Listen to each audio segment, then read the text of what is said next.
that he is, returning the power back to where it belongs, to the American people. So they're, again, like you said, they're not voting for Joe Biden. There's no way. They're just voting because they simply can't stand Donald Trump, and it's a microcosm because back in the 80s, early 90s, they absolutely loved, and I'm saying the media and celebrities loved Donald Trump. But now that he's running he ran for office, he is now the president, and he is doing and sticking to exactly what he said he was going to do during the campaign, which was return the power of the country back to the people where it belongs.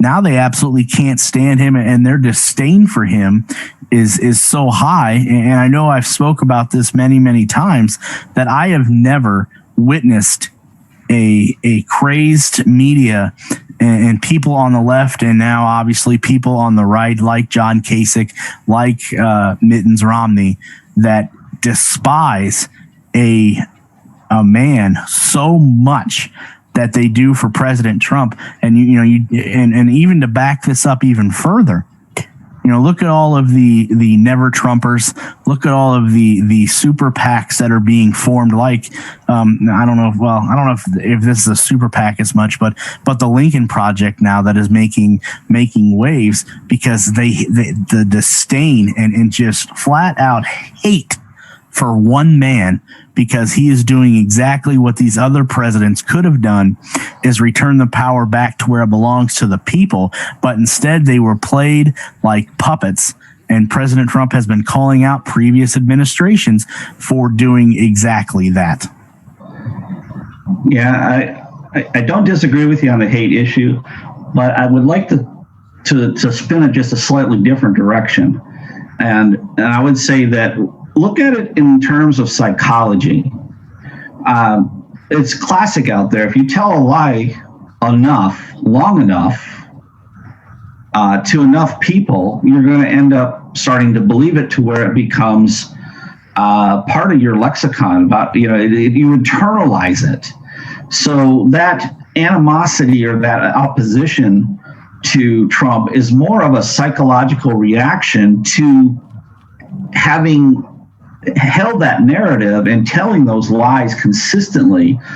Now they believe it, and it's almost impossible to retract a person out of that fantasy world when they believe everything they're saying, and they believe it heartfelt inside. That's what I mean by internalizing it, that it's true. They can then see anything and everything justifying that psychological problem.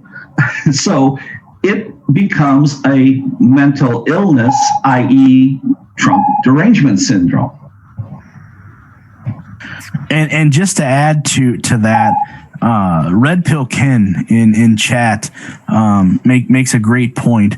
Not only do the left, some on the right, and the left-wing media and the celebrities, not only do they have so much disdain and hate for President Trump, keep this in mind.